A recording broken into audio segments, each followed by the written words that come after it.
Corona काल है, Omicron को लेकर लोग परेशान हैं। ऐसे में डॉक्टर हड़ताल पर हैं। सोचिए मरीजों का क्या होगा, उनकी देखभाल कौन करेगा। डॉक्टर कह रहे हैं कि उनकी मांग सुनी नहीं जा रही। दिल्ली के 9 बड़े अस्पतालों के रेजिडेंट डॉक्टर हड़ताल पर हैं। उधर पटना के पीएमसीएच के डॉक्टर भी स्टाइपेंड की मांग को लेकर हड़ताल पर चले गए। 1 2 3 4 1 2 3 4 नहीं चलेगी, नहीं चलेगी। दो तस्वीरें आपको टीवी स्क्रीन पर दिखा रहे हैं। दिल्ली और बिहार की तस्वीरें आप देख रहे हैं, जहां दिल्ली में डॉक्टरों की हड़ताल का छठा दिन, तो वहीं बिहार में पटना में भी अब डॉक्टर्स हड़ताल पर चले गए हैं और स्टाइपेंड बढ़ाए जाने की मांग कर रहे हैं।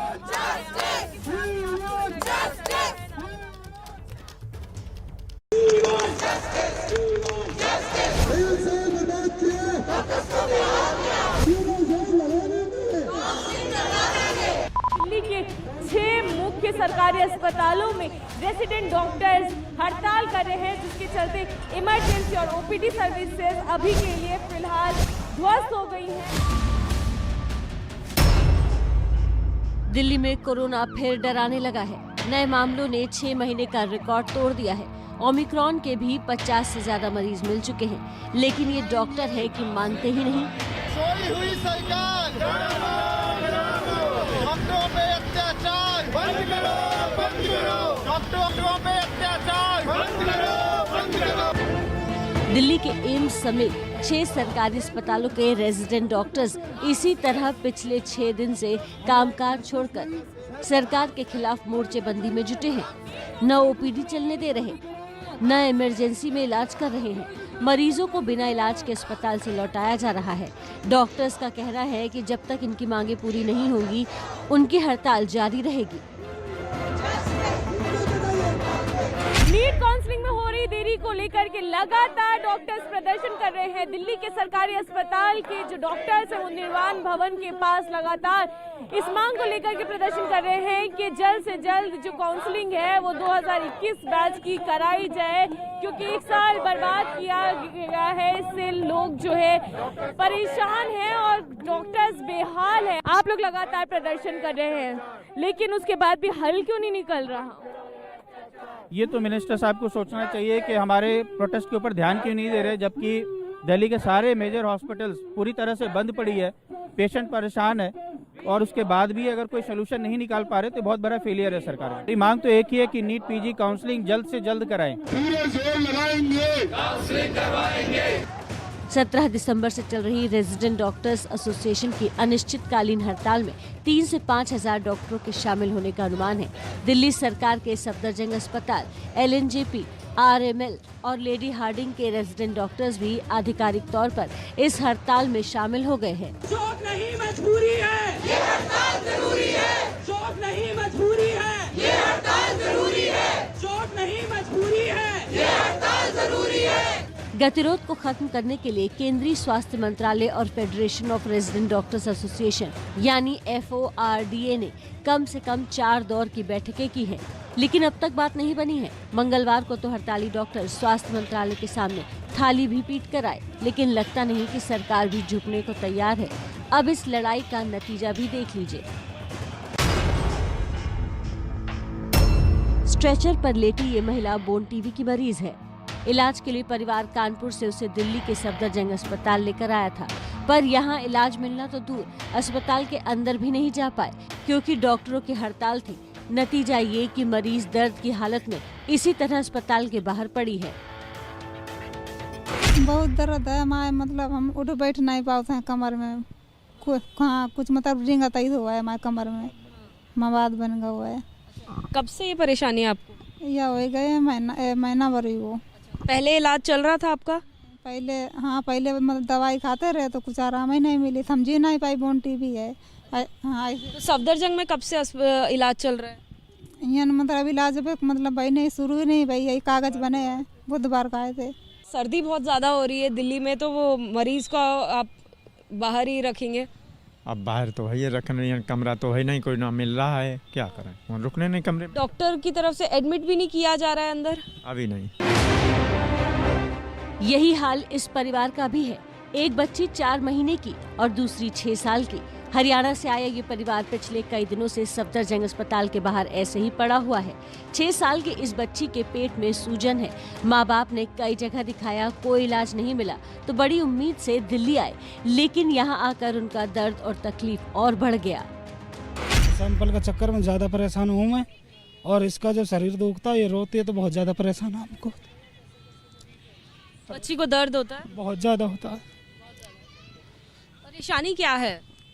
परेशानी यही है, इसका सूजन आती है, इसका सूजन आती है किडनी में, इसके दिक्कत है। इस पिता की आंखों में आए आंसुओं की वजह है वो डॉक्टर्स जो अपना फर्ज भुलाकर सरकार से लड़ने में लगे हैं। राजधानी दिल्ली का सफदरजंग अस्पताल प्रतिष्ठित अस्पतालों में से एक है। यहाँ पर दूर दराज से यानी अलग अलग राज्यों से लोग इलाज कराने के लिए आते हैं, लेकिन फिलहाल ओपीडी और इमरजेंसी सर्विसेज, दोनों सर्विसेज जो हैं वो रेजिडेंट डॉक्टर्स एसोसिएशन ने बहिष्कार कर दिया है इन दोनों सर्विसेज का। लिहाजा मरीजों को इसका भुगतान करना पड़ रहा है, उनका इलाज नहीं हो पा रहा है और लंबे समय से उन्हें लगातार इंतज़ार भी करना पड़ रहा है और उस उम्मीद में वो बैठे हैं कि शायद उनका इलाज हो जाएगा। दिल्ली के सभी सरकारी अस्पतालों में मरीज इसी तरह भटक रहे हैं। डॉक्टर्स की हड़ताल के कारण पिछले 6 दिनों में 1000 से ज्यादा ऑपरेशन नहीं हो पाए। इसके बाद भी हड़ताली डॉक्टर्स पीछे हटने को तैयार नहीं।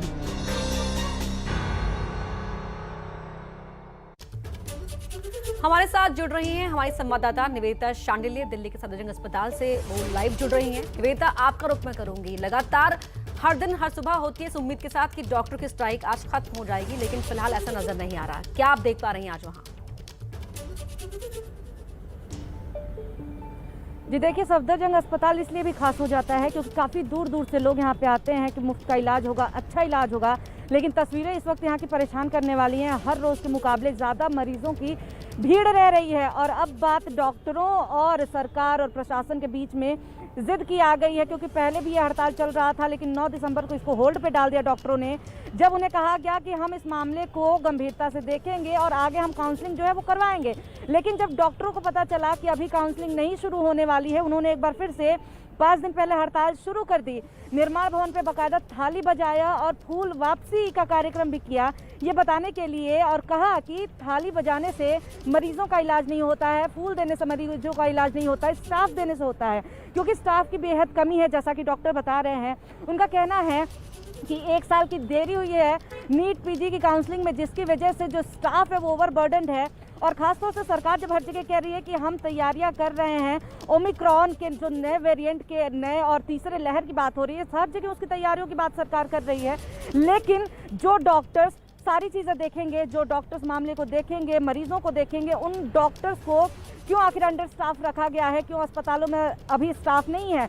और एक और ख़ास बात जो देखने को आ रही है कि प्रशासन का भी रवैया बहुत ही कुछ अजीब सा है, क्योंकि जब हम सफदरजंग अस्पताल में लोगों से बात करने की कोशिश करते हैं तो यहाँ पे मना कर दिया जाता है। लोगों का कहना है कि गार्ड्स उनसे ये भी कहते हैं कि आप बिना बात अंदर मत जाइए, जब कहा जा रहा है कि डॉक्टर्स नहीं है तो फिर आप अंदर अस्पताल में क्यों जा रहे हैं। यानी कि एक तरफ बीमार भी हैं और दूसरी तरफ आपको ना कहीं रहने की जगह है, ना कहीं बैठने की जगह, उन लोगों को बाहर ही रहने के लिए मजबूर किया जा रहा है। तो लगातार मौसम भी ऐसा है कि ऐसे में खुले में इतनी कड़कड़ाती ठंड में बाहर रहने को मजबूर हैं और इलाज की उम्मीद भी फिलहाल दूर दूर तक नजर नहीं आ रही है। निवेदिता, आप बने रहिए हमारे साथ, जो इस वक्त पूरी तस्वीर निकलकर सामने आई है, जो आपने बताई है, हम अपने तमाम सहयोगियों के हवाले से रिपोर्ट भी दिखा रहे हैं, वो सवालों को खड़ा करती है। और सवाल ये कि ओमिक्रॉन के खतरे के बीच डॉक्टरों की हड़ताल क्या जायज है, ये पहला सवाल है जो हम पूछ रहे हैं। मामला गंभीर है, सरकार तुरंत संज्ञान क्यों नहीं लेती है, ये दूसरा बड़ा सवाल जो इस वक्त मौजूदा हालात में उठ रहा है। तीसरा सवाल, क्या डॉक्टरों को मरीजों को भगवान भरोसे छोड़ देना ठीक है, ये भी एक अहम सवाल है। डॉक्टर को भगवान का दूसरा रूप भी कहा जाता है, ऐसे में डॉक्टर ही अब इलाज नहीं कर रहे हैं। मुश्किल वक्त में क्या डॉक्टर साथ नहीं देंगे?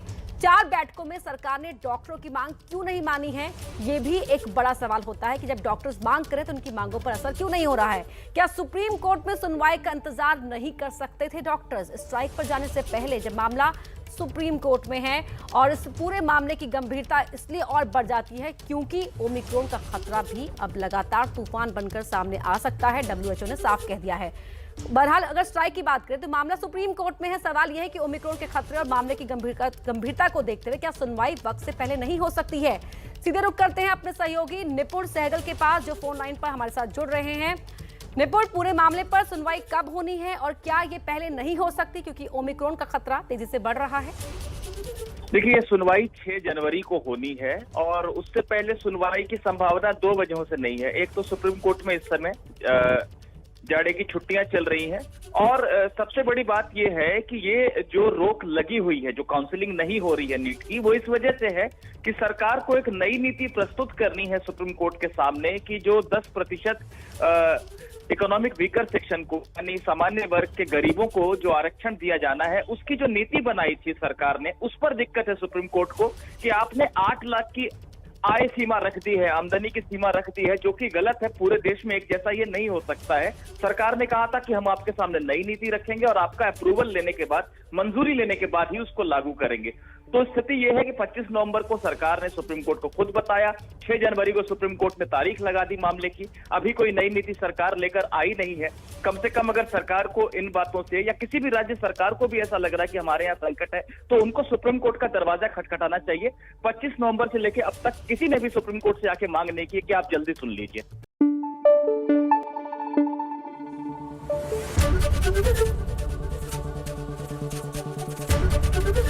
एबीपी न्यूज आपको रखे आगे।